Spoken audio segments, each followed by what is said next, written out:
Many countries are involved in illegal bushmeat trading.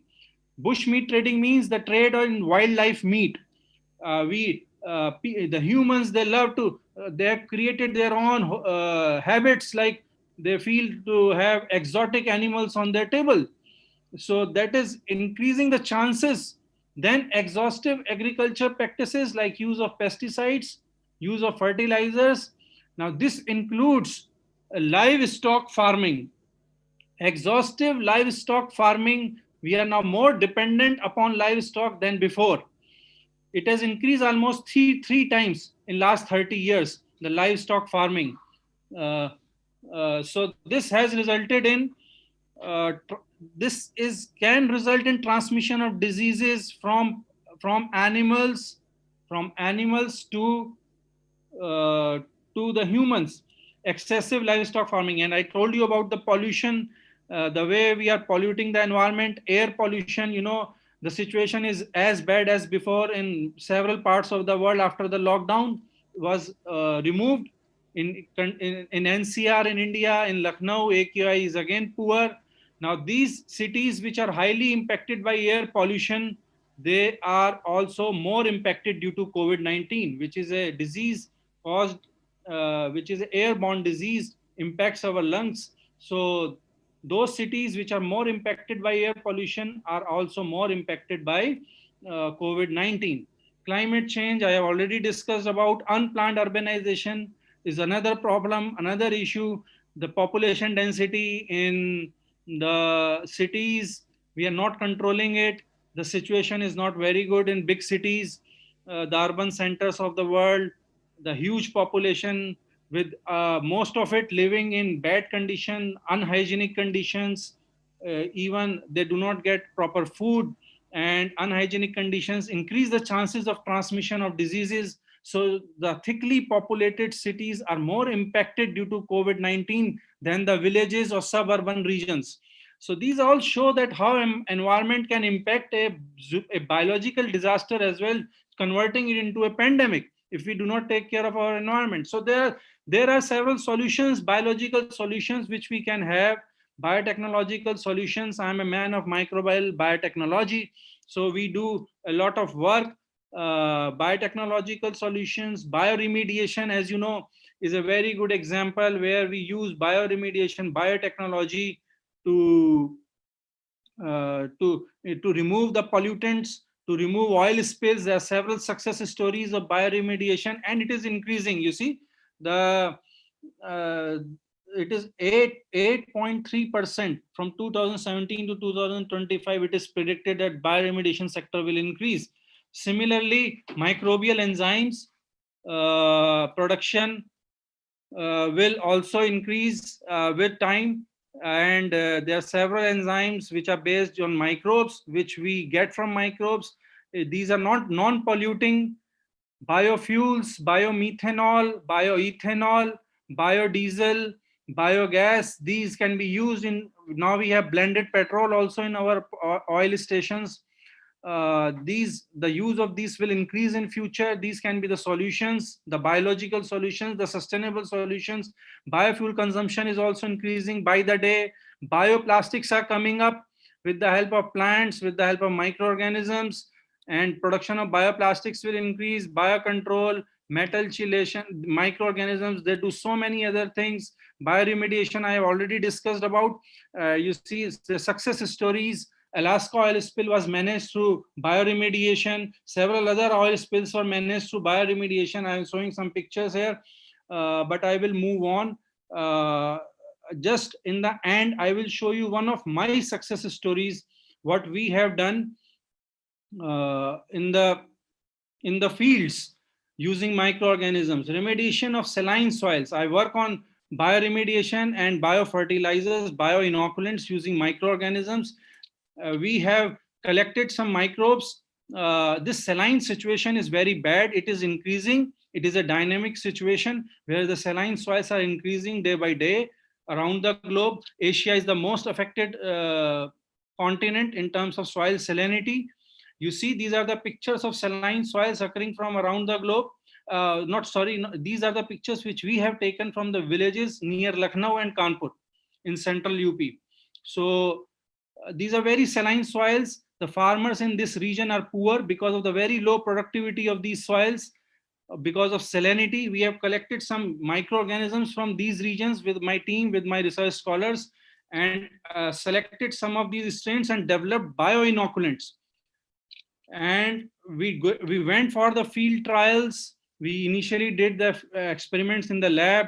We went for the field trials. You see, this is the field which we took from the farmer. They were very happy to give us the fields because, you know, already the productivity was very low. This is the untreated field, and this is the treated.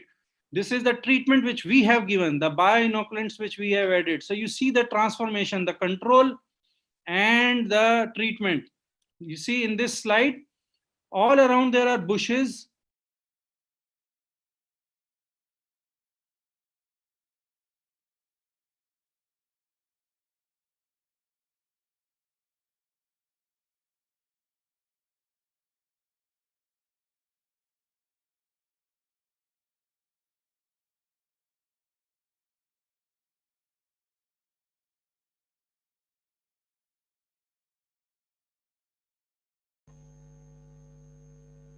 Sir, you are not audible.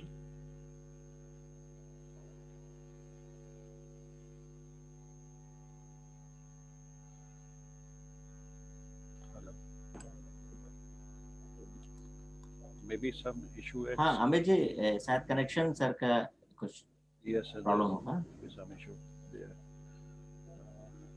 We can wait for a second. Maybe. हाँ sure. This is new normal. These kinds of things like our previous sir has said, you cannot avoid disaster. So maybe this is another sort of new gadgets issue की बात हो रही थी. So anything can happen anytime. Probably sir will try to rejoin. Will be. Yes, he is back. Yes, sir.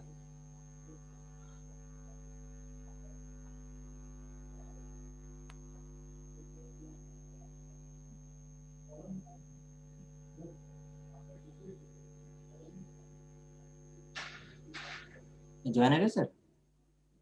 Naveen sir, yes. Maybe he is sharing his screen. Kush, please help him. Maybe if he needs permission again. Sir, unmute कर लीजिएगा sir, please. Naveen sir. Naveen sir, you are on mute maybe.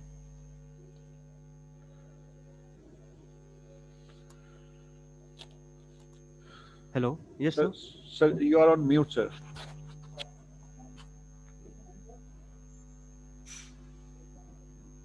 कुछ please check कर लीजिए उनका screen sharing का permission है ना sir.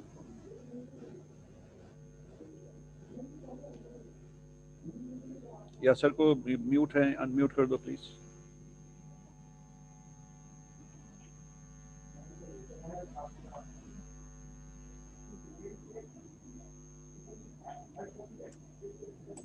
कुछ please unmute him.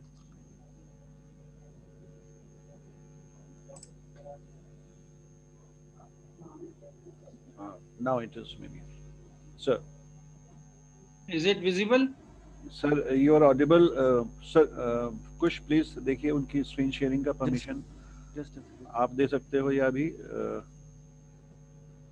Because now SRDT is showing host.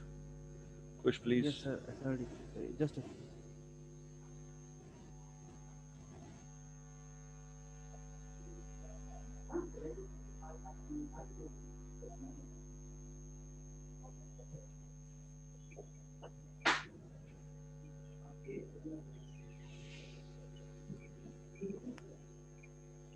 So I will complete it like that. Actually, in the meantime, please go ahead, sir. In the meantime, he will be doing that. Yeah. So we have done experiments on several crops. We got very wonderful results. Even the field which we have done experiments over the years, it had got transformed. I wanted to show the picture of that field, how it looks now. It has completely changed. It has become very fertile. And the farmer from whom we took those field, it is now showing very good productivity. They are cultivating several types of diverse crops there. And so this is the way. Means what I wanted to say is we can achieve things. We can get things done. We can take care of our environment using biological, natural methods. And we need to be environmental warriors, like COVID warriors. We need to stop this environmental pandemic and continue our efforts to conserve our environment, to preserve our environment. And that's what I wanted to share. Wanted to show some more pictures, but that's okay. I think my message is across. Thank you. Shilki ma'am आप भी unmute कीजिए please. Shilki ma'am you need to unmute yourself.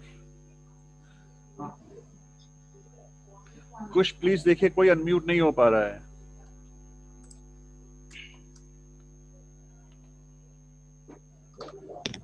Thank you so much. Thank you, sorry. So thank you so much, sir, for this very beautiful presentation and for your valuable time. I know that you are very busy today, and thank you for this really wonderful presentation. I hope the participants are benefited with this talk and your excellence. Thank you very much, sir. Thank you. So I Thank you, will Ramesh, take sir. leave. Sir. Thank you, Yes, sir. Thank you, Aurora sir. Thank you, Aurora sir. Okay. Okay.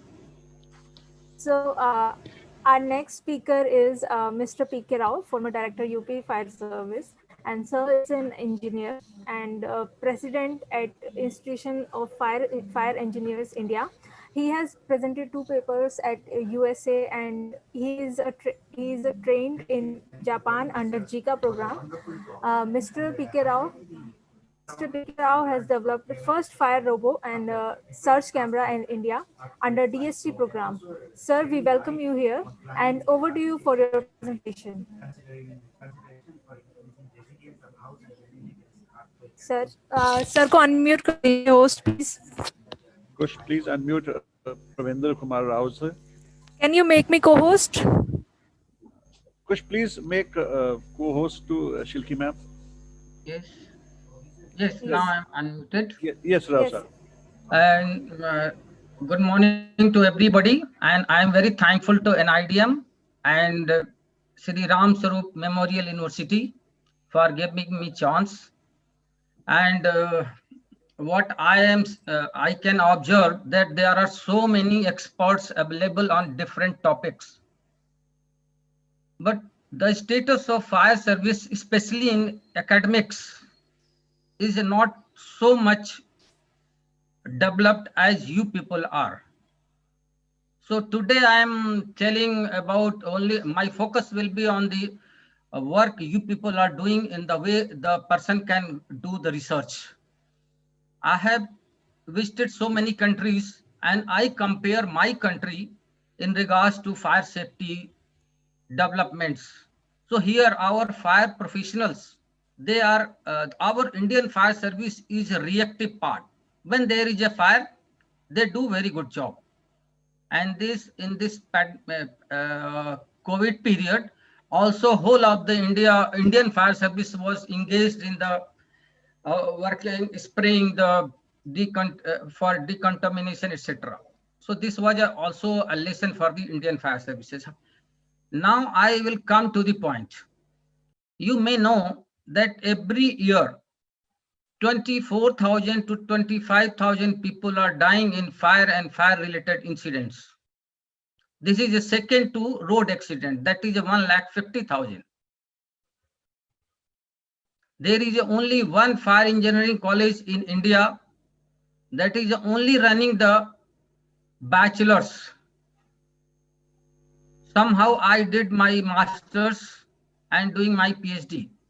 But if you see, if you observe or see, there is a few people, they are doing research in the fire. Still we are following the codes and standards of the developed country like USA and UK.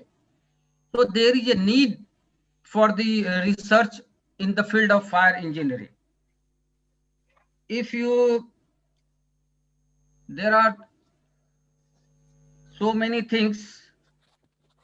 The Indian fire service, because they are not able to perform as the developed country fire services is performing. The role of fire service is very much explained in the high-powered committee, which was made under the it calls Pant committee, the natural disasters and man-made disaster. If you see, the role of fire service is very much in the man-made disasters. There are two things. When there is a fire, the role of fire service is separate, and in so many cases there is no fire, but for the rescue purposes fire service is working. So I am very thankful to Sri Ram Sarup Memorial University that they are thinking to join the academia in the working of the fire services. Overall, if you see the status of the fire services, somewhere it is a working, this is a state matter as per the constitution. Somewhere it is a working under the Department of Police, just like UP, etc. Somewhere the head of the fire services are IPS officers, and somewhere this is working under the corporations. So there is no equality in the status of the fire services. That's why this is not performing in the manner it should be. So now we discussed with SRMU that input of the academia is required, and I will also request to NIDM also, sir.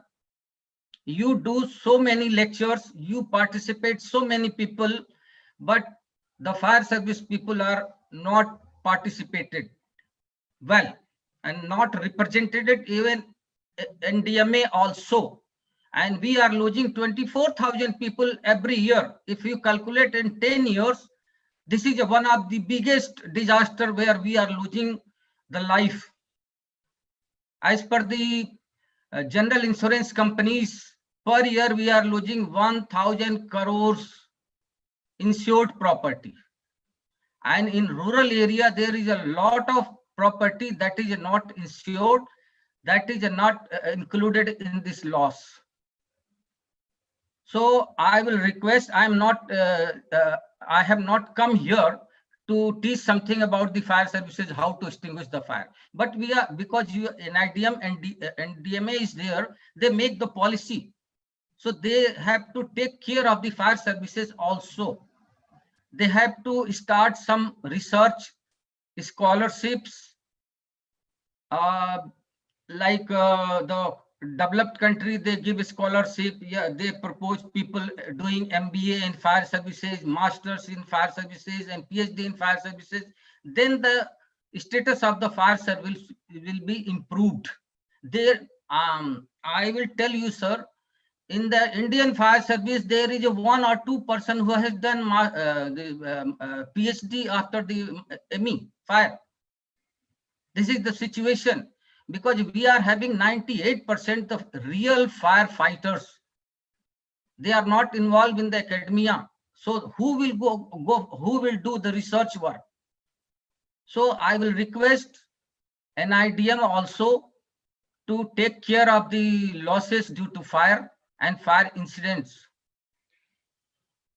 Oh, I will thanks to SRMU and especially Dr. A.K. Singh, Dr. Ajay Prakash to start to engage the academia in the research of the fire services. And I will also request NIDM to also take care of the fire services for the research. If gaps are not there, how we will suggest what we have to do? Because Dr. Aurora has presented a very nice presentation, and I was very, you can say, discouraged that we are not doing, like fire service people are not doing this type of work in the field of fire safety.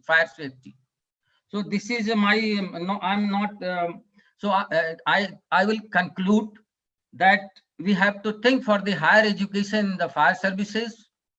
We have to think about the research in the fire services.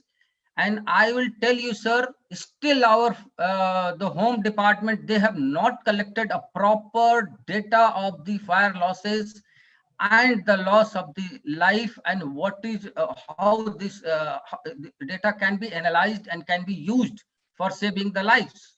That I think university, Lucknow University is starting, but we request help from the NIDM also. I am seeing so many young professionals, but we lack like professionals. What I am seeing here, we don't have in our organization or in our college. So this is, I'm here, I'm ending that we have to think about the fire services, how it can be developed, and data analysis, data collections, and recommendation to the government what they have to do. And I am again thankful to NIDM and Sri Ram University. So they have given chance me to, at least I can say, now I am retired, I can say there is no limitation for me. And I am president of Institution of Fire also. This has been started in 1973. And if you say, we can also provide help to NIDM and university also. I am very thankful. And Dr. Ajay Prakash Sahab, I am very thankful. Dr. A.K. Singh Sahab, very thankful to starting inclusion of the academy and the fire services. Thank you very much, sir. Thank you, sir. Thank you very much, sir. And we have duly noted your suggestions, and NIDM will certainly work on that in that field.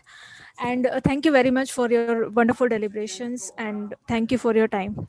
So our next speaker is Mr. Ashish Kumar Panda, sir. Sir is faculty at ECDRM Division, NIDM, New Delhi, and he is a Central Secretariat Officer with an MBA in Disaster Management. He is pursuing PhD in Climate Change field.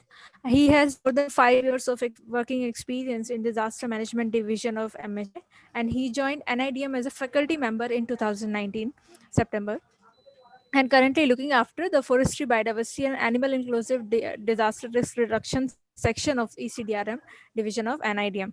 Sir, the stage is yours, please. Okay, thank you. I have this permission to upload my presentation, is it? Shilki? Yeah. I think, sir. Okay. Please try. Yes, sir. You are visible now.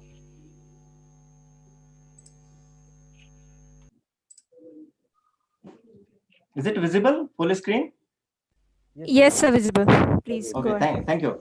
Thank you, Amit ji. Thank you, Rajlakshmi madam, VC Sahab, Pro VC Sahab, for giving me this opportunity for not only organizing this wonderful webinar on very apt subject of environment and DRR, but also giving me this opportunity to speak on some issues and challenges with respect to pandemic that we are facing right now. Professor Naveen wonderfully covered very lucidly or very insightful presentation he gave with respect to kind of degradation, environmental degradation we are having, and how our developmental activities, anthropogenic activities are affecting our environment, conservation of environment, and how our future population,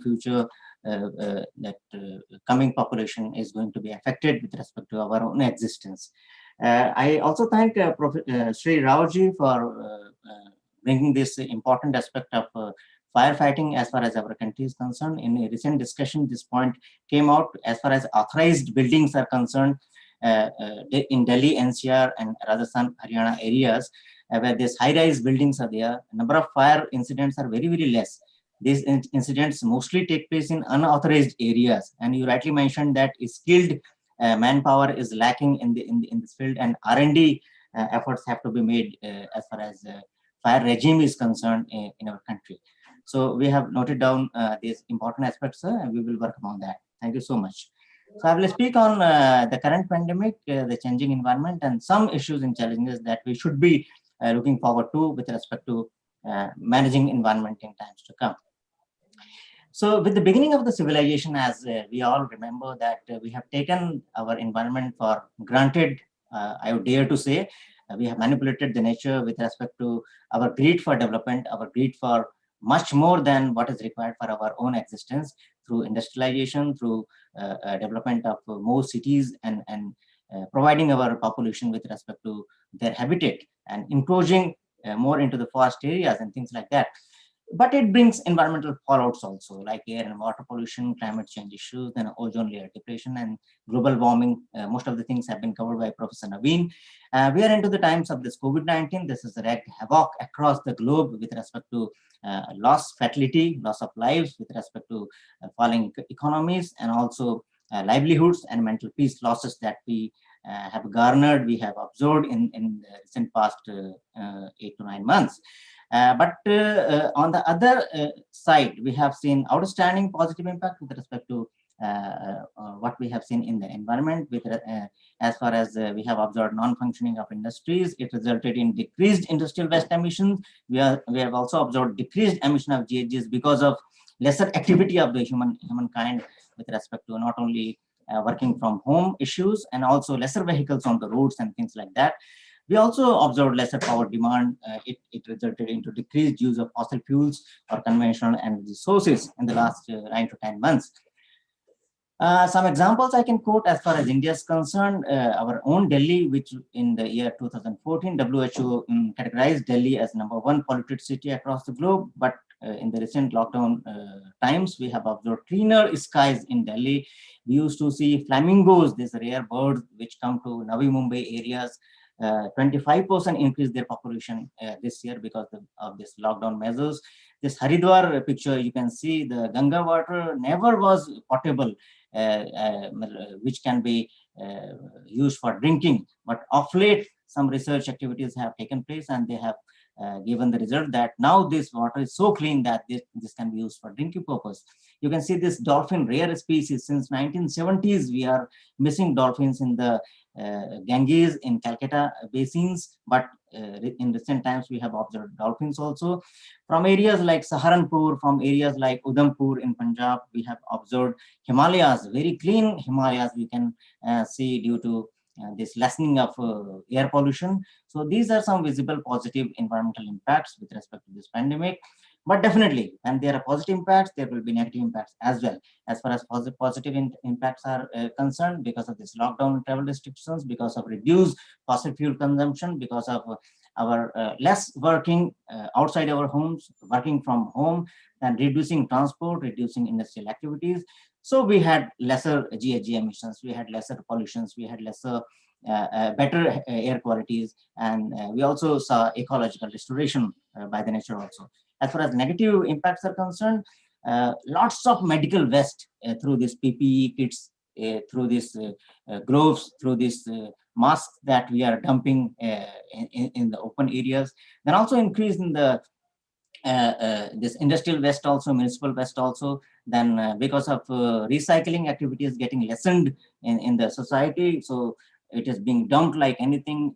I live in Vaishali area. This is in Ghaziabad, that is Gajipur.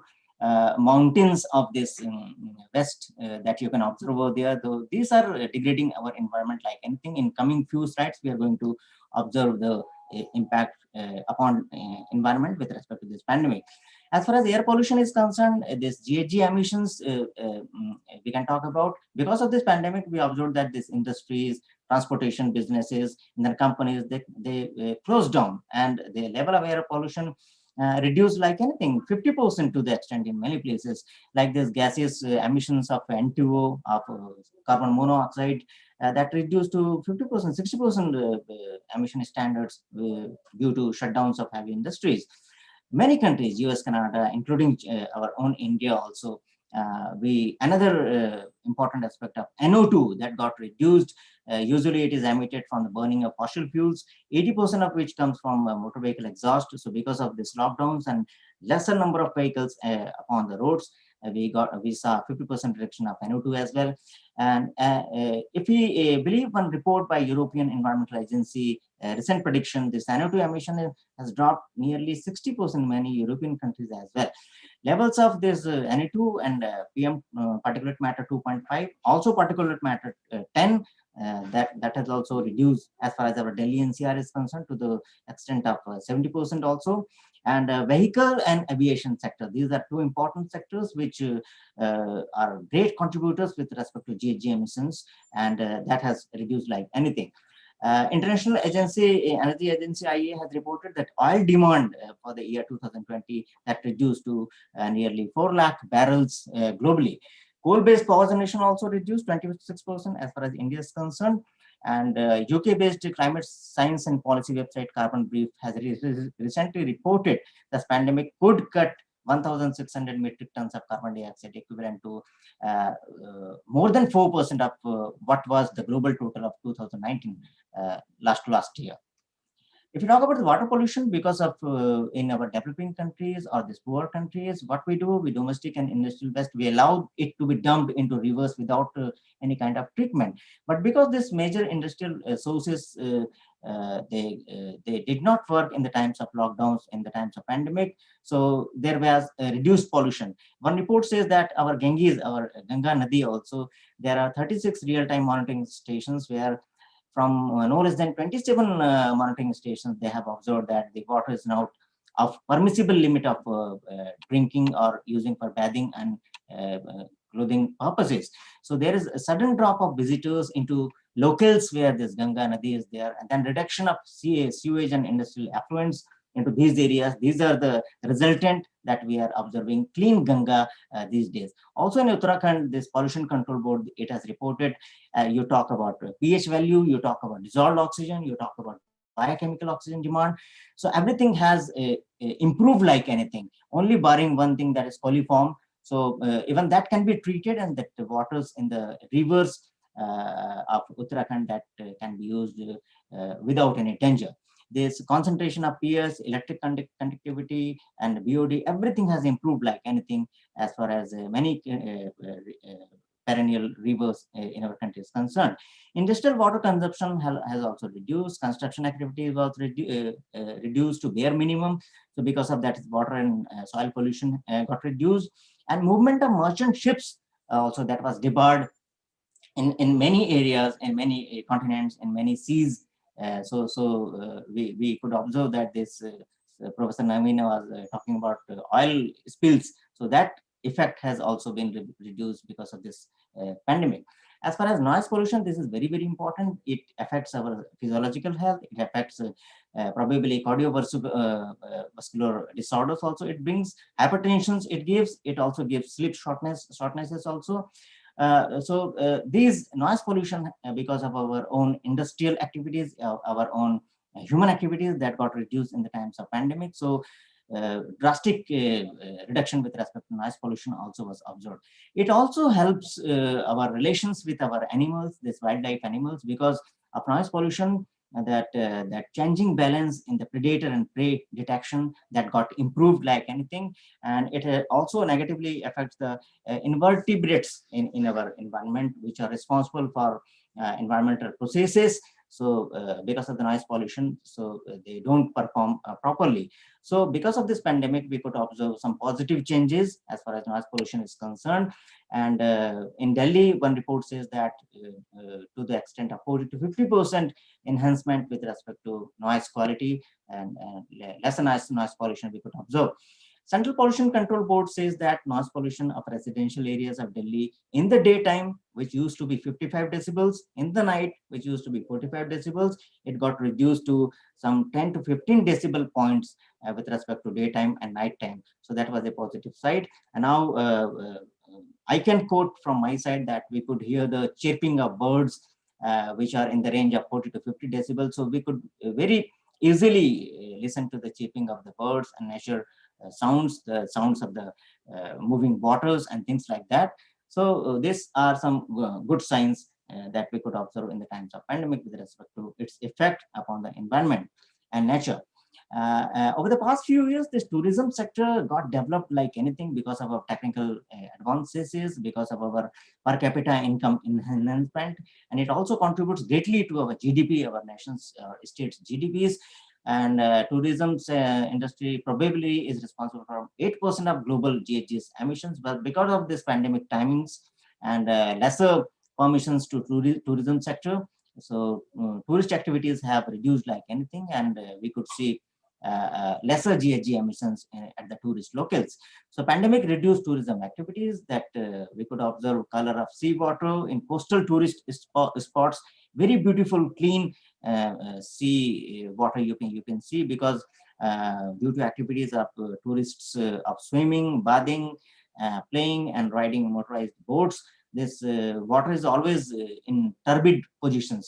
So in the times of pandemic, we could clearly see clear water of the sea in the tourist spots. So medical waste generation, some negative impacts if we want to talk about. The medical waste generation has been a very important aspect with respect to this pandemic, because this is a major threat to public health and also to the environment. What we have done for sample collection of the suspected patients, for the diagnosis, for treatment of huge number of patients, then the caregivers, the frontline workers who are attending to us in the times of pandemic, they are using lots of PPE kits and other things.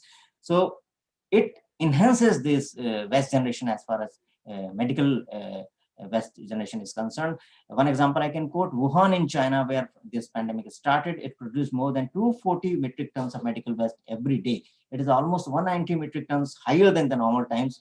Our own Ahmedabad, the amount of medical waste generation increased from 600 kg per day to 1000 kg per day. So this enhancement of medical waste has been a clear-cut problem with respect to the local waste management authorities, as far as our metro cities and other cities, tier 2, tier 3 cities are concerned. One important aspect we should remember, that this SARS-CoV virus can exist on a cardboard for 1 full day and up to 3 days probably on plastics and this stainless steel. So whatever waste is being generated from the hospitals, it can be needles, it can be syringes, it can be bandage or things like that, masks, or it can be PPE kits. It should be managed very, very properly so that we can reduce further infection and environmental pollution, which is now a matter of very great concern, not only in our country, but also globally. Now, there is some guideline with respect to how we have to dispose of these equipments, face mask, hand gloves, PPE kits. So production and use of plastics based PPE is increasing worldwide. One point I wanted to mention here, that usually this polypropylene is used to make N95 masks, and another chemical Tyvek is used for protective suits, gloves, and medical face shields, which can persist for a very, very long time and release dioxin and toxic elements into the environment. So these are hazardous wastes, and which are going to affect our environment for very longer time. So where we dispose it of and how we dispose it of, this is a very important aspect.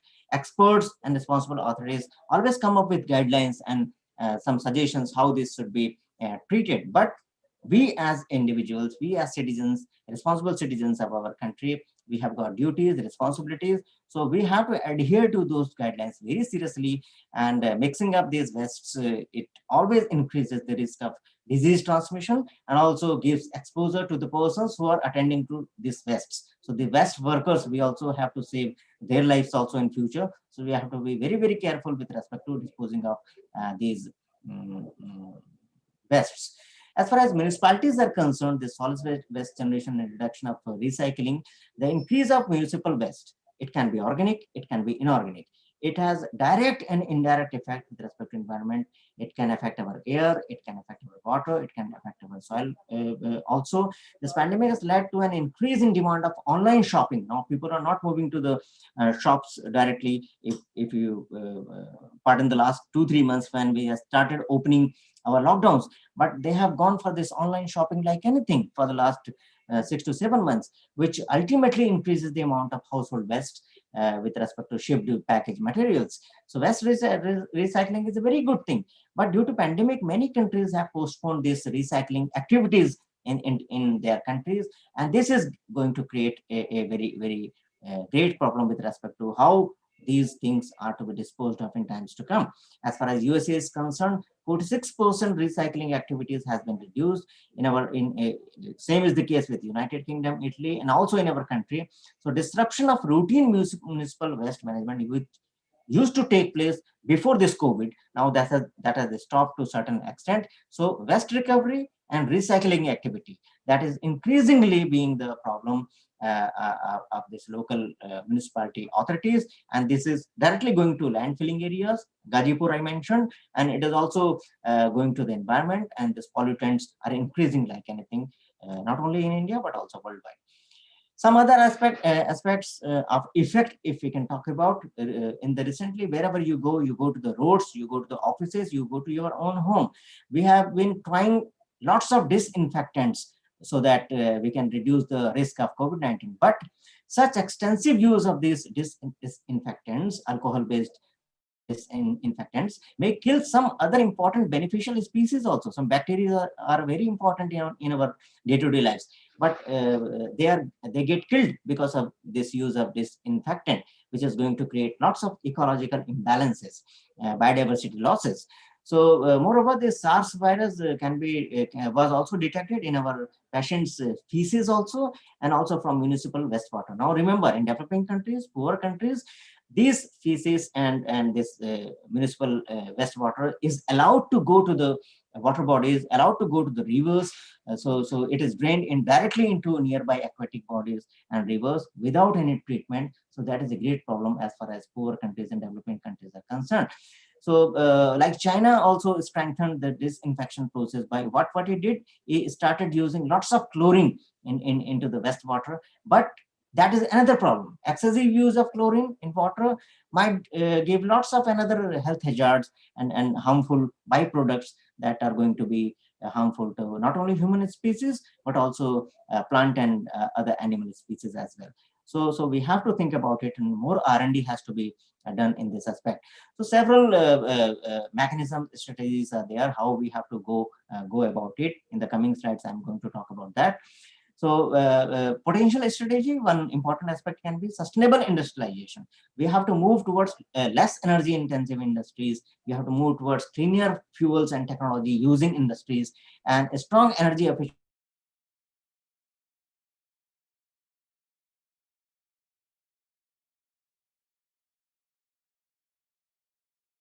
policy should be there, and in it's very beautiful over there, but at the ground level these policies have to be followed by the industries. Like anything, proper distance mechanism, proper hygiene environment, it should be essential, made essential for the industries in times to come with respect to pandemics. We have to go towards green and public transport to the maximum extent possible. We have to encourage people to avoid using their private transports and move towards public transports, and also wherever it is possible, make a mindset inside your head that wherever you live or wherever you work, that 2 to 3 kilometer area, you can make that mind zone inside your heart and mind, so that you make a promise to yourself that in this area you are not going to use your car, either you will walk or you will use the bicycles. It has also got health benefits as well. We can move towards using of renewable energy. Professor Naveen talked about many kinds of renewable energies. So this is going to help reduce the GHG emissions. One important aspect I wanted to share here, in today's news, 2040, United Kingdom wanted to, beyond 2040, to not allow any person in England to buy motor vehicles that use petrol or diesel. But today's news is it has preponed it. Now beyond 2030, Great Britain or the England is not going to allow their citizens to purchase any motor vehicle that uses diesel or petrol. So we too have to think on those terms and lines, so we can move towards renewable energy based motor vehicles also. So due to COVID-19 pandemic, global energy demand is reduced. So this is good thing. Some positive environmental signs we have seen, but is that a solution? No. We have to move forward. We have to go progressively forward. So we have to make a balance between what should be the new definition of development, what should be the environmental conservation, and how nature has to be protected with respect to vis-a-vis the developmental standards that we have set for ourselves. So use of renewable energy sources like solar, we can go, wind, hydropower, geothermal heat, biomass also can meet the energy demand and reduce the GHG emissions in times to come. We can also go for wastewater treatment and reuse. So these water should not only be treated, but also reused for some non-production processes like toilet flushings, road cleaning. Also, we can use this for irrigation purposes also.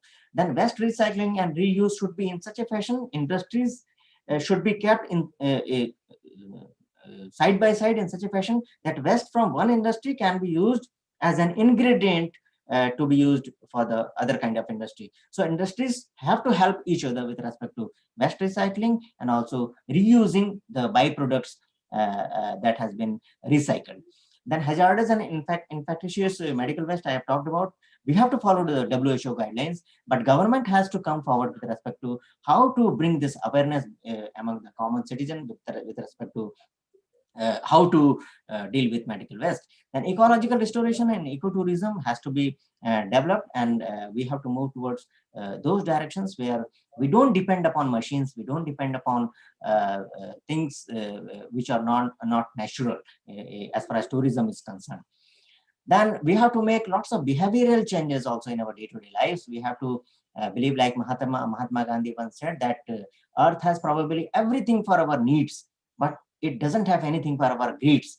So pandemic has shown us new lessons with respect to how we have to live with our bare minimums, so that optimum consumption, optimum utilization of the bare minimum resources, natural resources that is available.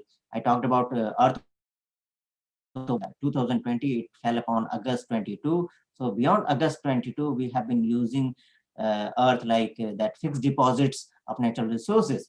So in times to come, with increasing population, like Professor Navin Arora rightly mentioned, that by 2050, probably our population will be 9 billion. So from where we are going to feed this 9 billion population, how to provide them their natural resources? So sharing, if you see, of the natural resources, it should be very scientific, it should be very in such a fashion, that democratic fashion, so that everybody, nobody should be left behind. Inclusive growth should be the thought and main item with respect to policy preparation. We have to avoid processed food. We have to start using locally grown food and made compost from food waste. We can switch off or unplug electronic devices when we are not using it, and so on and so forth. Many things that charity begins from our own home. So at individual level, we can perform things that is going to substantially put together. It is going to help our community, our nation, like anything. Then international cooperation, like Honorable Prime Minister rightly mentions as point 10 of his 10-point agenda with respect to disaster risk management, that all alone one country or one community cannot do anything as far as disaster is concerned, because disaster or environmental degradation doesn't follow the geographical boundaries. If it is going to affect, like this pandemic, it started from Wuhan, but it has captured the whole globe. So that way we have to come together internationally and cooperate with each other. Just yesterday's news that we have 2 kinds of vaccines, but we have now started from today giving vaccines to our neighboring countries also. So this is very important. We can't say that we are having vaccines and we are not going to provide to any non-Indian. So that way, that international cooperation is very, very important as far as disaster risk management is concerned. Then we have to be responsible international authorities like UNEP, then UN bodies and other bodies have to come forward with respect to providing their effective role to prepare, result, time-oriented policies which can be implemented positively across the globe. Now, last 3 slides. We can take some climate action lessons from COVID-19, like all the doctors or these policymakers across the globe, they work together like anything to prepare vaccines, to help other countries like anything. So that lesson we can take for climate crisis handling also. Science should not be negotiable. Science should not be closed with the geographical boundaries. Global response to the climate emergency and should continue to be part of multilateral negotiations. So we have to involve each and everybody without seeing our natural and geographical boundaries. Point number 2 is there was quick mobilization with respect to financial support for these times of pandemics to back businesses and expand welfare benefits.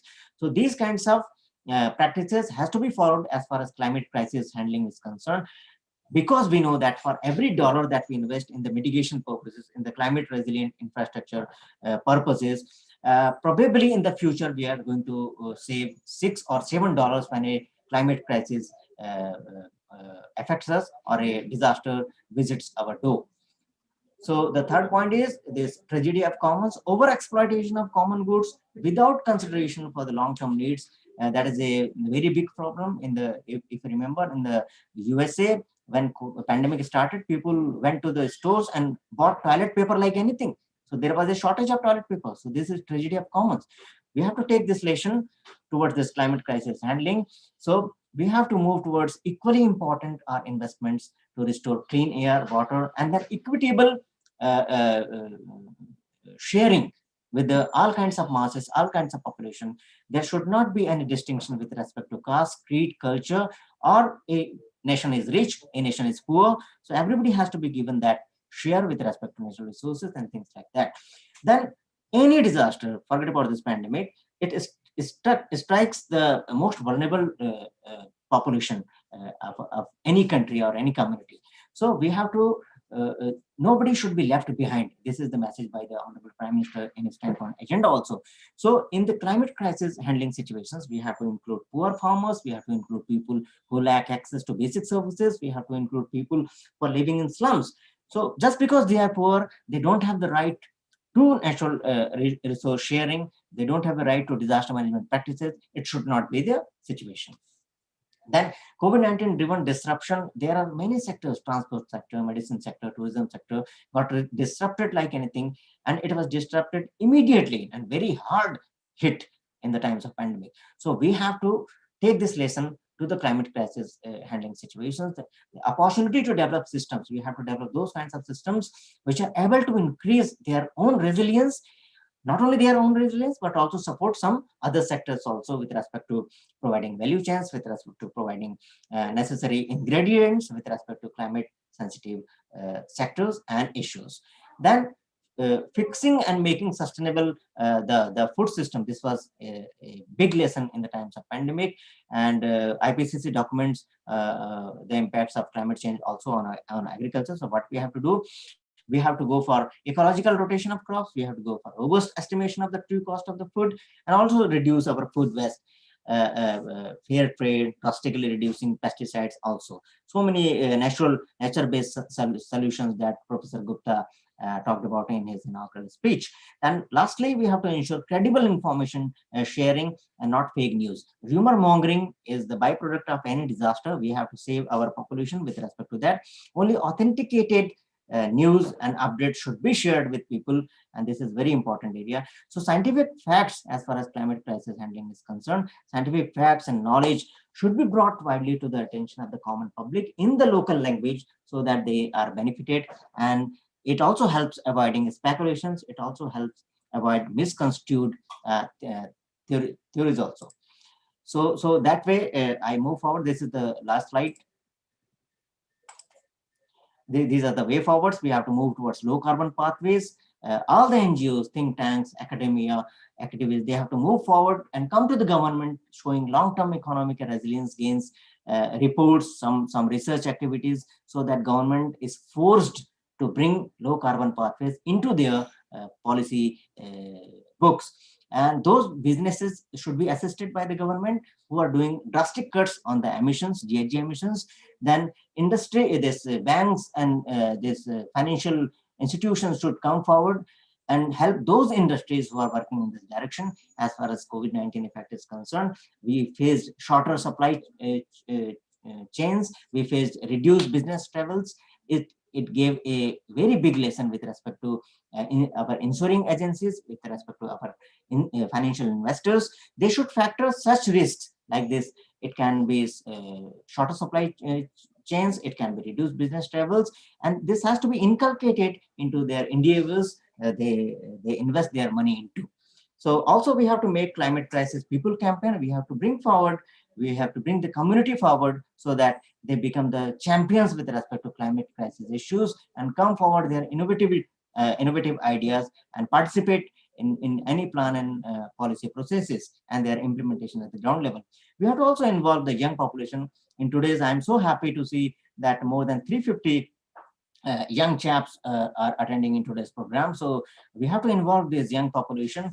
They have bright brains and enthusiasm, and they can influence wherever they go to work. If they are going to the businesses, if they are going to the governments, if they're going to the NGOs for their work after their completion of education, they can influence these agencies with respect to their roles as customers, with respect to roles as employees or responsible citizens also.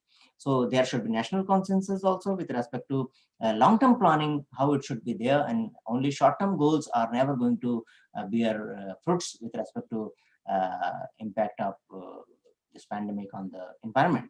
So lastly, we have to strengthen our international cooperation. Institutions, many institutions are there, but they are working in the silos, working the lone verticals. There should be some gelling, there should be some coordination and cooperation between these agencies, so that there should not be any duplicity of the work, and the resources will always be less as far as disaster or environmental conservation is concerned. So these resources can be optimally utilized if this cooperation is on the common platform. So thank you so much for giving me this opportunity for delivering this lecture. Thank you so much. Over to you, Shilki. Thank you very much, sir, for this really nice presentation on pandemic, changing environment issues and challenges. You rightly pointed out that the impacts of COVID-19 on our environment, as well as the current environmental challenges and the reduction of pollutants during the lockdown, it shows our lack of concern towards sustainable development. So thank you very much, sir, for this highlighting these issues. And I hope that the young minds of SRMU will be highly motivated. And with these words, I now invite our last speaker for today's webinar, Engineer Avdesh Kumar, Invertis University. Uh, Avdesh sir is an assistant professor at Civil Engineering Department, Invertis University, Bareilly, and he has experience of both field and academia. He worked he worked on projects such as designing residential block with special reference to green building concept, lateral water harvesting plants in urban colonies, to name a few. He is also actively involved in the field of disaster management and currently working on hazard mapping of Rohilkhand region in UP. And along with his role as an educator, he is assistant editor of Invertis University International Journal, titled Invertis Journal of Science and Technology. He is also life member of Indian Red Cross Society and actively involved in various social awareness programs. Sir, we welcome you over here, and over to you, sir. Thank you, Shilki ma'am. I can't see you, sir. Okay. I'm turning my video camera on. Thank you, Shilki ma'am, for introducing me. And very warm greeting from my side to the people sitting in both the capitals, one in the national capital and second in the capital of UP state. And with this word, I would like to thanks first of all NIDM and SRMU, and for providing me opportunity to speak on the issue of ascent innovation in DRR. I'm sharing my slide. Kindly let me know if it is visible.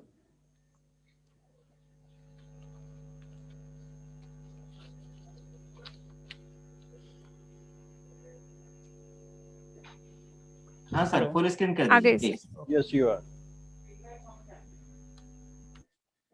Topic Yes. is about the ascent innovation for DRR in climate sector. And it's relevant in our country because about 700 million people are directly associated with the climate sensitive sectors. So India is a country with an agricultural status, great biodiversity status. So it has the two aspects. First of all, this country is basically depend on nature a lot, more than if I compare any other country in this world, except in African countries. So we have a large ecosystem and a number of ecosystem here and climate sensitive sector. Second, it is also vulnerable country. It is also a vulnerable country.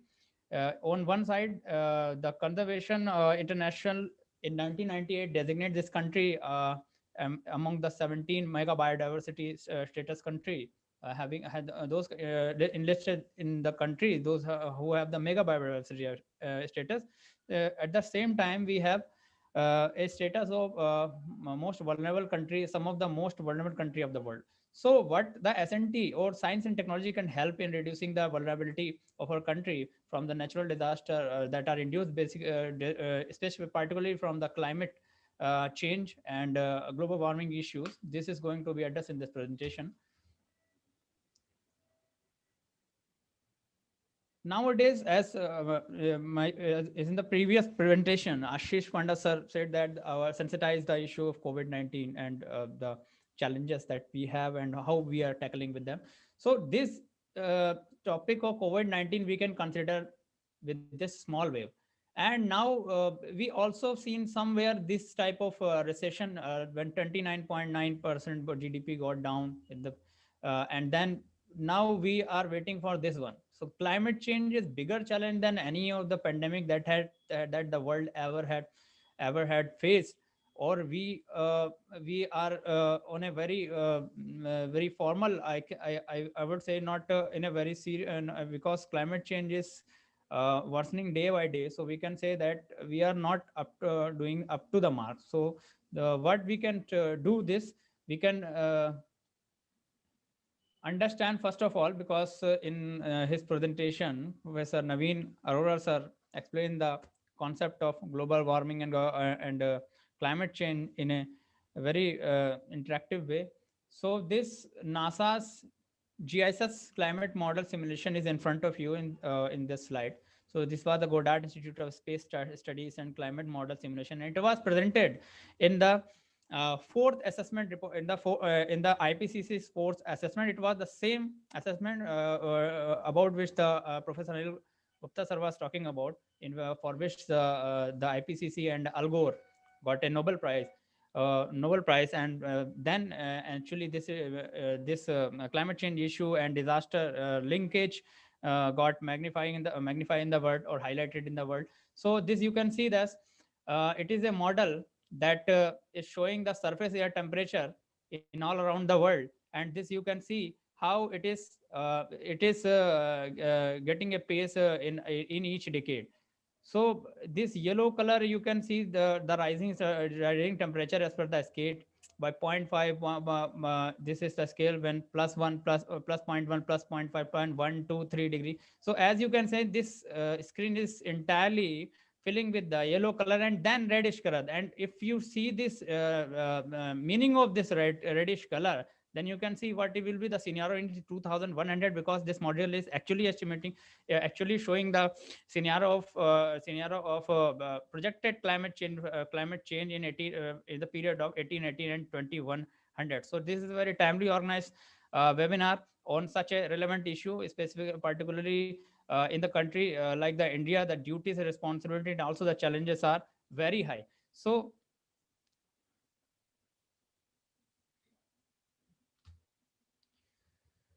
again, after fourth assessment report, IPCC again issues a fifth assessment report into the AR5, and it also note with the 2007 IPCC for fourth assessment report, and it clearly tell that the new as per the scientific analysis that were conducted during that course, new evidences and theoretical studies, and various computational simulation.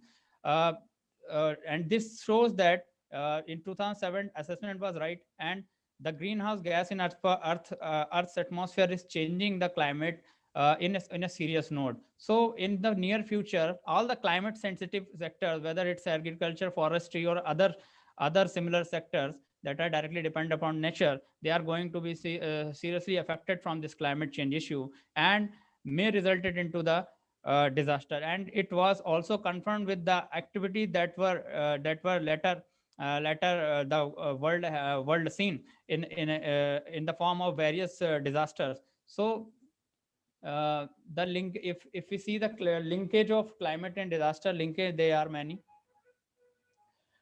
Like, it is estimated by World Meteorological Organization climate risk extreme event and related impact.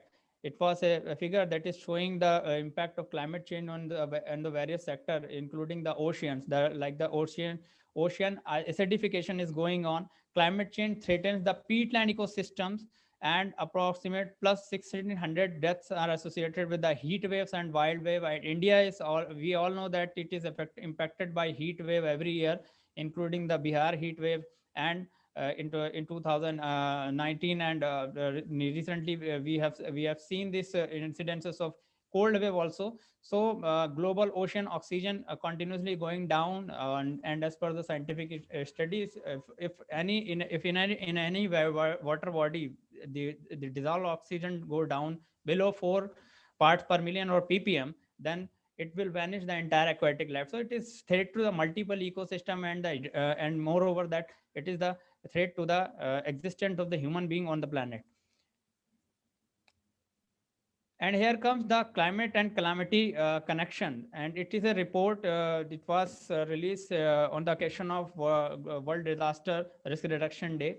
I think by 22 October was the date. And it is a human cost of disaster. And it not only noted the 2007 and 13 IPCC's assessment reports, but also present some serious picture before the society. So how human activities are and energy demands are creating are changing the global climate. It was seen by this. It was presented by the CRED, that is the Center for Research of Epidemiology and Disaster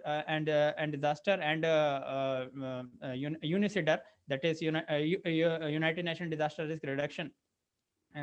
International Study for Disaster Risk Reductions Office. So this is presenting various type of climate change and climate-based disasters, and an assessment was released by this in the form of this report, which shows the total disaster even in comparison to 1980-99 period in 2000 to 2019 increase to a considerable value. So here you can see drought, earthquake, extreme temperature, floods, landslide, mass movement, storm, volcanic activities, wildfire. These are also already closely associated with various climate change parameters and factors. So this was the total disaster enhancement. You can see the values are increased in 2000 to 2019 period. Almost every drought, whether it's a drought or any disaster, you take the name, you can see an enhancement in the figures. And if we see the impact of these disasters, then the similar increase in similar pattern of increase can be observed in the form of the impact also. So reported disaster were 4,212 in the period of 1980s to 99 and 1999, and then it enhanced to 7,348 as per this report. And total deaths were also large increase, and despite of the fact that we are doing everything to we are following everything to reduce the disaster by adopting various framework and various policies in all around the world, in almost in each country. So this increasement is a matter of very, and total affected peoples are also increased. And as we see the economic losses, that is the main factor. So it also increased to 2.97 in comparison to 1.63 as per this report. And here, for tackling these issues, because this is not only affecting the economic front, but also in taking a number of lives, and putting the countries on a backward position in terms of all in all the time in respect of all the terms. So global disaster resilience framework built formed out is working to build the resilience among the nations and communities, because it's a shared responsibility all. It is not the work of any district, state or nation. It is the shared responsibility of the whole the globe. Because if we see the meaning of climate in any book, then you will say it is just a long weather phenomena. So long weather phenomena means it is going to be affected by a very minute parameter also. Even supercomputers are unable to predict the right weather phenomena. So if you predict the long weather phenomena in the so you can imagine the difficulties that are going to come to predict the right climate change course. And here, so we adopted the anyway, we are talking about the disaster risk reduction global frameworks. So 2005 to 2015, the HYGO framework was adopted. And in this, we adopted the 3 strategic goals and 5 priority action. Then 2015 to 30, the Sendai framework for disaster risk reduction was adopted. And it is functioning in the globe, and India is also the signatory, and it adopted the 7 goals. And SDGs, the most talked issues nowadays, in 90, it has a target to in the 2030 to accomplish these goals. These are 17 in number, and out of these 17 goals, 10 are associated with the disaster reduction and climate issues. So this was also elaborated by Professor Naveen Arora in his presentation. So I'm not going into the details. Here we are coming on the disaster risk reduction, because we have understand the why what are the various parameters that are contributing to the climate change. And now we have the disaster risk reduction, very basic diagram. The objective of showing this diagram is to understand the topic of the presentation, because understanding the topic of the presentation is really important, because usually the presentation end but the topic is not clear. So disaster risk reduction is low and high. If we see this scale, then our effort, we all are working to take this needle toward the low risk position. And why it is important, you can see this diagram. These are the 4 in number, and here you can see the trenches there.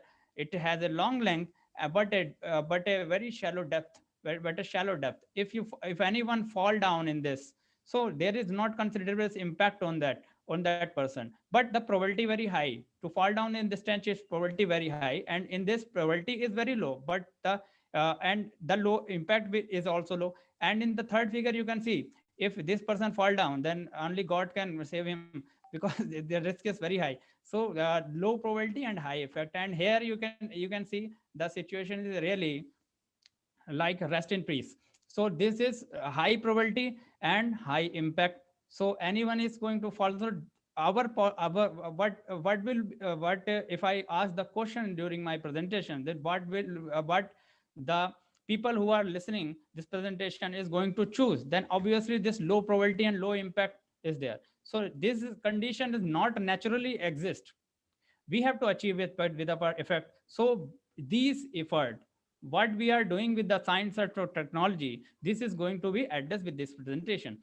And now for doing this, we also have a systematic framework, and this is called India's Prime Minister 10-point agenda for disaster risk reduction. It was presented by Honorable Prime Minister in 7th Asian Ministerial Conference of Disaster Risk Reduction held at New Delhi, and it imbibed it have the 10 various principles. We are targeting in this webinar this 8th principle, that is build on local capacity and initiative. And this presentation is focused on leverage of technology of enhance the efficiency of disaster risk management effort. Actually, this is a simple thing. Who are attending the webinars and other programs related to the disaster risk reduction on a regular basis, but it is a new thing for a person who is attending first time. So this is our India's Prime Minister 10 projection on we are going to accomplish the Sendai Framework 2015-30 goals on our country's behalf. So it is a very significant step of Indian government to accomplish our goals. Now, if we talk about the technological innovation, technology has a tail of development from the ancient course. So obviously, it is not possible to complete in just 20 minutes. So we are going to take the insight how we can reduce the disaster, how we can reduce the disasters by saving the environment. Because if there is a disbalance in the environment, if there is a disbalance in the climate, then obviously it will trigger the hazard. And if this hazard is one day converted into a disaster, this will be the situation that we have to reduce to accomplish the disaster risk reduction goal. Now, because solar energy is something that is most popularly known as the source of the clean energy. And if we want to accomplish the various environmental global goals or national goals, so we have to target to this. So to target this, Indian government has launched International Solar Alliance, and this Solar Alliance is also for basically for providing the a greater cohesion among the countries and among the communities to promote the solar energy. And here we are using the solar panels and wind turbines that can turn the sun and wind energy that is naturally occurring and it is a non-conventional energy resource to fulfill our energy requirement. And by the way, I would like to also mention here, it is also the part of India's National Action Plan for Climate Change, NAPCC. So green buildings, this is another innovation, and in India, it is assisted by Indian Green Building Council (IGBC), and lead is there. So leadership in energy and environmental design is there, and GRIHA we have. So this is green rating integrated habitat assessment. I have taken this name of these institution because these are the institution responsible for awarding the rating to the building on the basis of their emission performance. So what is the meaning of the green building? If I explain in a nutshell, then from the cradle to grave, this means that from birth to its death, it has the least impact of the environment. And this because building is building comes in the basic necessities of human being, among with the butter and bread, and we can say shelter and food. So this is because of the basic it comes in the basic category. So that's why without taking the consideration of building, it is not possible to accomplish the emission standard. So it has a very good impact also on the, if we see the benefit of 1 billion square feet green buildings, then the results are very promising. So 12 million tons reduction of carbon dioxide emission is possible by constructing 1 billion square feet green buildings, and 15,000 gigabyte energy can be saved with the help of this. So 45 million liter water saving is also possible. We all know that India is predicted to short with the water in the coming decades, including the including the major business cities. So this is a very promising area in which the technology is implemented to create the sustainable buildings. Now this vertical farming is there because whether it's the infrastructure or whether it's the agriculture, because very soon the population is going to increase, and it is predicted that we will leave the China behind in the terms of the population. So obviously it will be a tough challenge for us to provide the homes to the people in the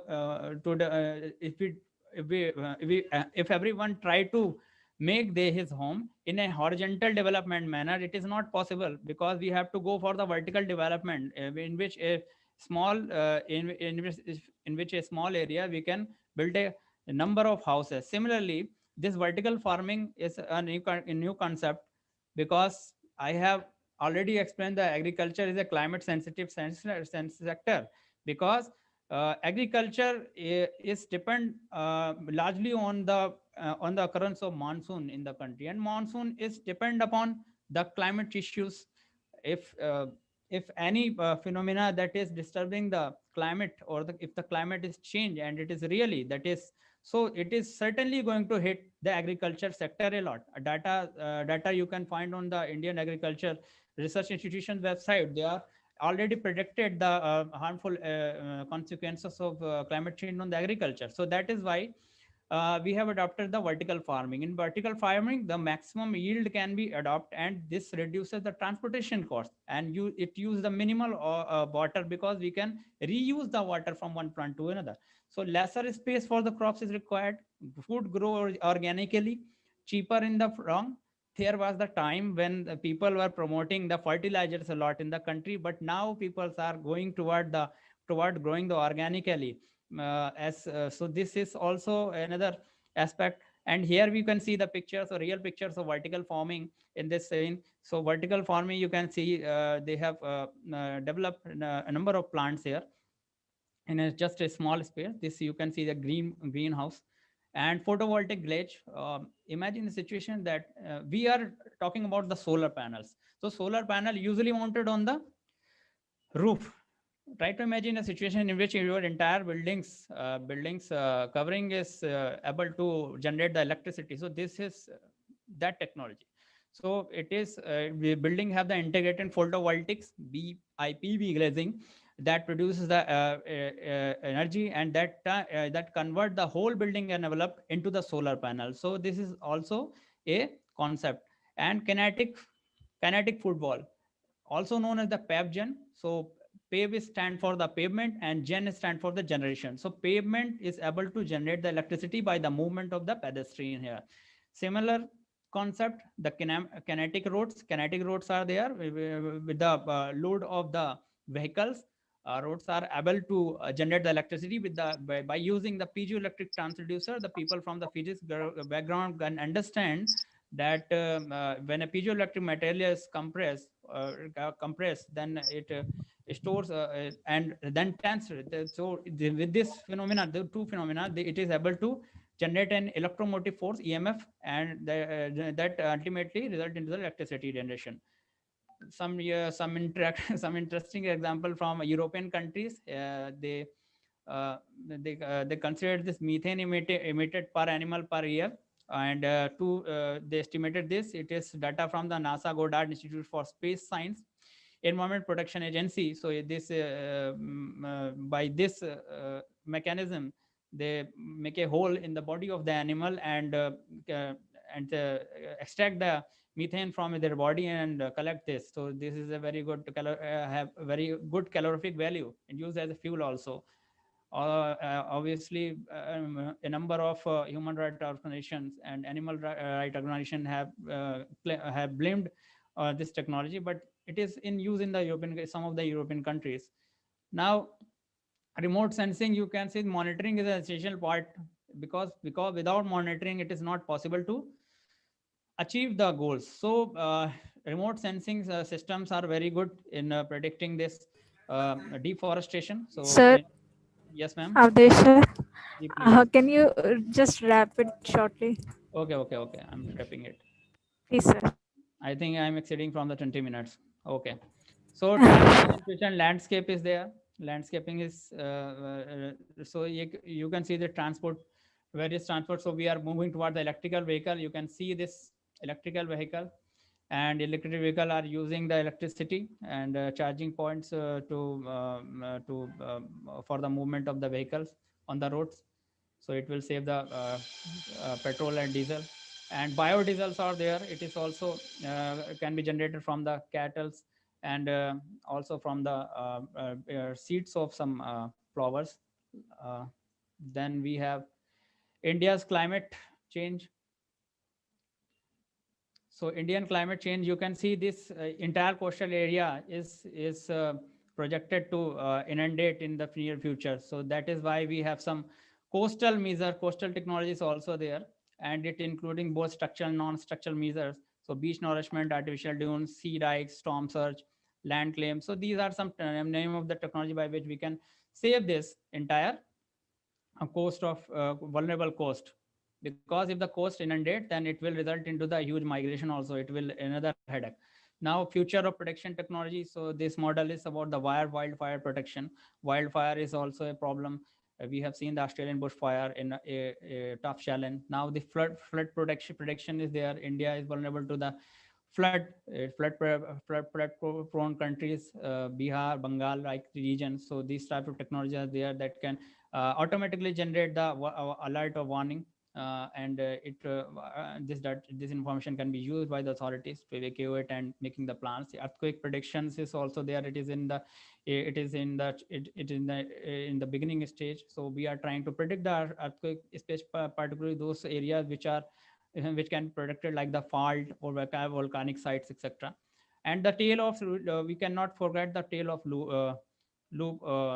loopholes. So what we are doing this, so we are going for the plans and a number of disaster relief. So thank God it's a panel of experts. So panel of experts are there on the first sites that are suffering from Aral Sea that sir was telling about, Naveen sir. So we have no funding for disaster that have not yet happened. So it is also the funds are not released, but we should check ourselves from this. So in the award safety night, you can see the disaster or the calamity is happen. कभी कभी जो है हम लोग प्रदूषण रोकने के लिए बाइक की रैली निकालने लगते हैं. ऐसा ना करें, ये ना होने लग जाए कहीं. और ऐसा होता है, इसलिए मैं बता रहा हूँ कि ये लाइव एग्जांपल है और लखनऊ का ही है.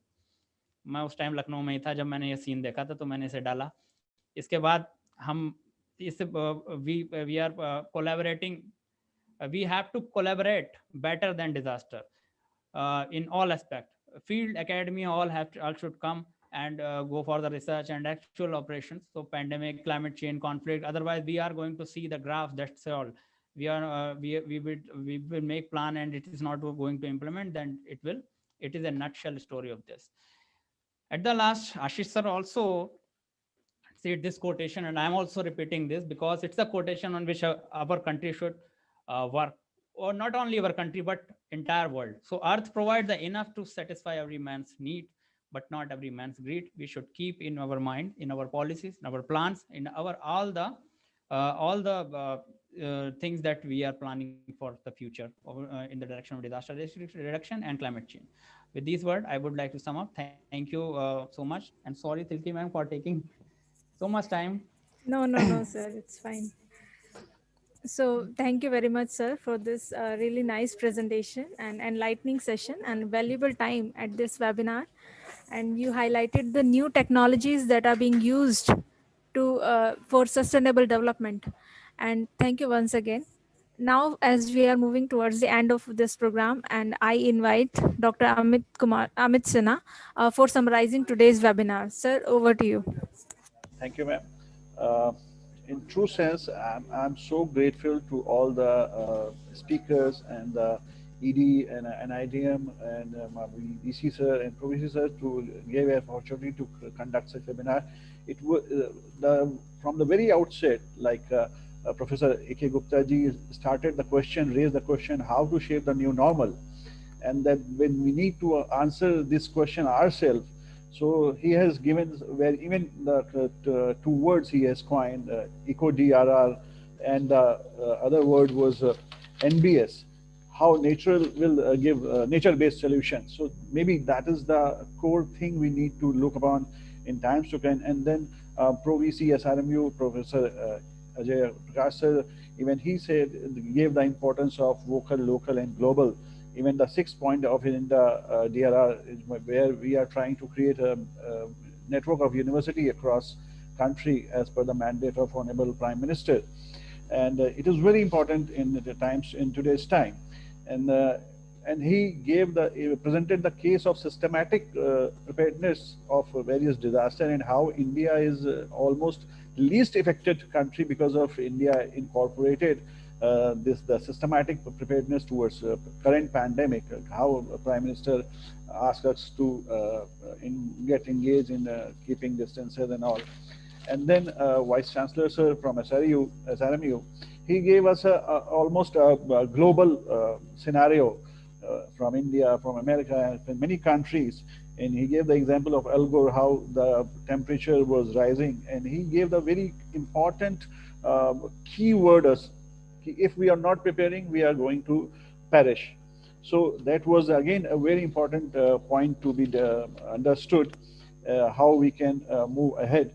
And then Ralakshmi ma'am, Dr. Ralakshmi ma'am, when she in Lucknow के हैं हम लोग, तो लखनवी अंदाज में उन्होंने बात शुरू करी थी, जिंदगी बहुत कीमती है, उसे बचाएंगे and आपदा के दौर में मदद पहुंचाएंगे. And definitely if we are talking about disaster risk reduction, that should be the core theme, and empathy is very important, and that is reflected in his small and sweet address towards disaster risk reduction and environment control. And then in our technical session, Professor Arora, he very importantly raised how we can use technology to safeguard against these disasters, how he gave the example of field surveys wherein he made an effort to use microbes to convert saline farms into productive farms. And Lucknow is the example he presented us. And then a very important thing he told us, almost 91% of plastic we are using is not getting dissolved or degraded. It is remaining on the earth in various forms. Even that is going in our bloods in form of microplastic or nanoplastic, and that is the grave situation. And we need to take care of that things from that very angle also. Disaster risk reduction and other related things become very important. Then Mr. P.K. Rao, he told the importance of firefighting and fire services and how India is lacking in that area. So maybe that is again area which our participants should be take note of it, how there can be something can be done. And then Ashish Kumar Pandaji, he gave a very lucid presentation of positive impact of the COVID-19 situation and the negative situation like the waste disposable. Bio-waste disposable has taken lots of concerns area. It has opened up how we are going disposing our masks or hand gloves. And he gave the example of Ahmedabad and other wherein 600 tons to 1,000 tons per day, and that is challenge to manage. So waste management is again a very important thing he pointed out, and he very aptly quoted the Mahatma Gandhi's quotation, nature can serve us our need, but not for greed. And that was highlighted again by Avdesh Kumarji in his last presentation of very like SNT, he says surface and air temperature, his core area he is working into. And he gave a very nice pictorial presentation and how temperature is creating problem across the globe. Not only air pollution, he gave so many numerous examples how we can counter that, maybe in form of pavegen or kinetic roads or vertical farming or green lights, how one green building can save so many energy and waste. So that was a very eye-opening session actually, and the pictorial he used was very good, like risk and our life. Like sir, your that cartoon was very apt and relevant to the theme of this webinar. And I'm again so thankful for all of you for sharing your time and your excellent presentation. I'm sure participants must have taken note of that and they will be benefited in times to come. Thank you so much from my bottom of heart. I want to thank you all again, and over to Shilpi ma'am. Thank you very much, sir, for such a beautiful summarization of this webinar. You have covered each and every point of today's webinar. So thank you very much. Now I request Dr. Raj Lakshmi ma'am to kindly deliver some concluding remarks, ma'am. Ma'am, over to you.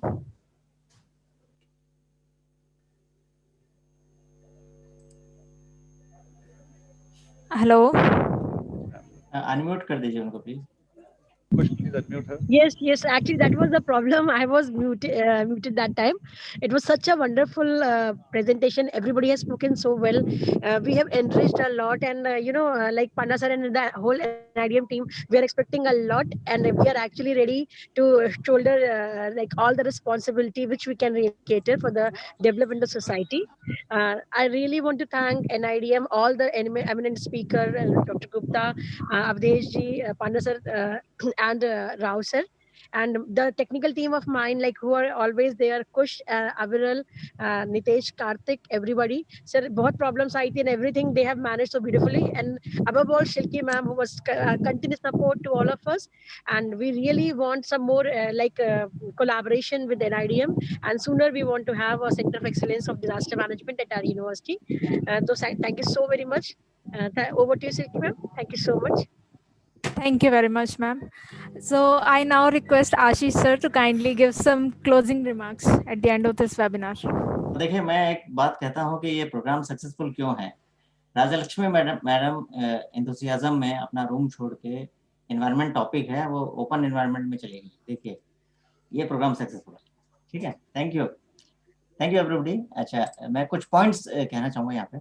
Wonderful topics, aspects and dimensions of changing environment and disaster risk reduction we could cover in today's program. So I personally believe that this is a very wonderful and successful program. I would like to quote this Paris Climate Agreement of 2015, 3 important global documents. One was Paris Climate Change Agreement.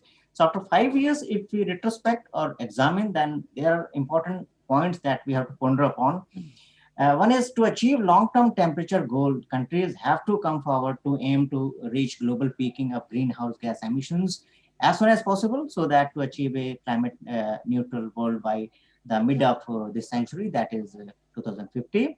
Net zero GHG emission pledges that we have made to ourselves and to the globe need to be credible, need to be accountable, and also fair to get us to a stable climate.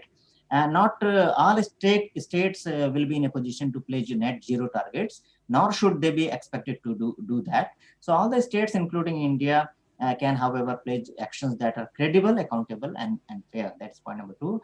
Then credible short-term commitments with a clear pathway for medium-term decarbonization that take into account the multiple challenges states face, such as air pollution, such as developmental issues, might well be the more defensible choice for some of the states. Then our own country's climate change mitigation strategy should include this pandemic also, post-COVID recovery plans, according to the report. And these include reducing fossil fuel subsidies, phasing out coal, better coordination between central and state governments, then raising self-sufficiency with respect to domestic manufacturing of the renewable sector and food sector, also the health sector. The environmental ethics should take precedence over other issues like national and strategic interest or economic interest. Then oil, gas, and coal production must fall at least 5 to 6% in a year in order to limit catastrophic global warming. This is as per one UN report. And there needs an enhanced commitment from all the nations across the globe, be a developed nation or the developing nation, more than they are placed intended nationally determined contributors. इसको INDC बोलते हैं under the Paris Agreement. So उसके beyond भी उनको जाके काम करने की जरूरत है. However, it must not be used to pressurize developing nations. जो गरीब countries हैं उनके ऊपर pressure भी नहीं डालना चाहिए. और इनॉग्रल सेशन में वीसी साहब ने राइटली कहा कि बिडेन गवर्नमेंट यूएसए में आ चुका है, तो probably they will move towards again joining this Paris climate change agreement, and being a superpower we will be seeing positive measures as far as environmental conservation is concerned. So I would say that we had a wonderful webinar on a very important and burning topic of environment and DRR, and I'm confident that all of us, the participants, must have been benefited by today's talks and this knowledge sharing processes. So my special thanks to Professor Dr. Ajay Prakash ji, Pro VC, VC Sahab also, Dr. Singh, Professor Anil Kumar Gupta ji, then Professor Naveen Arora, then Shri P.K. Rao Sahab, Awadhesh ji, doctor Rajalakshmi, doctor Amit Sinha, Shilki ma'am, हमारे 4 जो hero आज बैठे हैं हमारे साथ में जो हमें सपोर्ट कर रहे हैं, कुश, नितेश, अविरल, Kartik, and all the participating learned delegates and students across Pan India for this successful program today. This process should never stop, as Rajalakshmi Madam rightly mentioned, that NIDM and SRMU should come forward with many more of such programs in times to come. We all learn from each other. We have to become a close-knit family as far as disaster risk management in our country is concerned. We have to be torchbearers with regard to these issues, and we have to move towards a disaster resilient society in times to come. We have a group of disaster comrades and champions. Avdesh sir has mentioned it, and in the chat box he has also shared. So I request all of you to kindly join this group so that we can be a strong workforce as far as disaster risk reduction is concerned. 2 points. Always remember that we have not inherited this Mother Nature, Mother Earth, and this environment from our ancestors, and we can do anything to it. Rather, we have borrowed it from our future generations. And it is our moral responsibility that we keep it safe, we keep it nourished, we keep it vibrant for them in times to come. Secondly, if we fail to plan for disaster risk management issues or environmental conservation issues, probably we are planning to fail our pursuits with respect to our dreams of becoming a disaster resilient society in times to come. So this is COVID times. Despite having vaccines around, please follow guidelines of safety. Physical distancing follow करना है, mask पहनते रहिए, sanitisers use करते रहिए, stress free रहिए, और immune system को जितना पॉसिबल हो उसे बढ़ाइए. नई नई चीजें सीखिए. वर्क फ्रॉम होम यदि करना पड़ रहा है तो भी नए स्किल्स आप डेवलप कर सकते हैं. Help others, keep smiling. God bless. Thank you so much. Thank you, sir. Thank you very much, sir. Now, as we are moving towards the end of this webinar now, I would like to propose a vote of thanks on the behalf of NIDM and SRMU Lucknow. And it is my honor to propose this vote of thanks at the end of this webinar on its successful completion.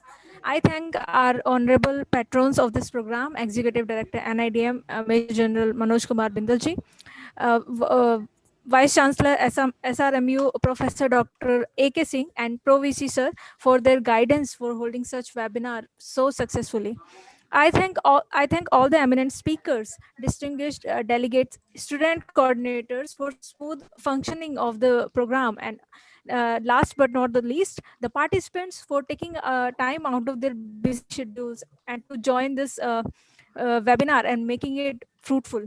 So taking positive takeaways from today's webinar, we hope for a better tomorrow with a beautiful environment. And thank you all once again for this positive gathering. And we wish you good health. So thank you very much. Over, I think. अब किसी को over नहीं होना Signing off. ठीक है, thank you so much, thank you, नमस्कार Rajalakshmi madam, नमस्कार, आप सभी को नमस्कार, अमित साहब नमस्कार, अवधेश जी नमस्कार।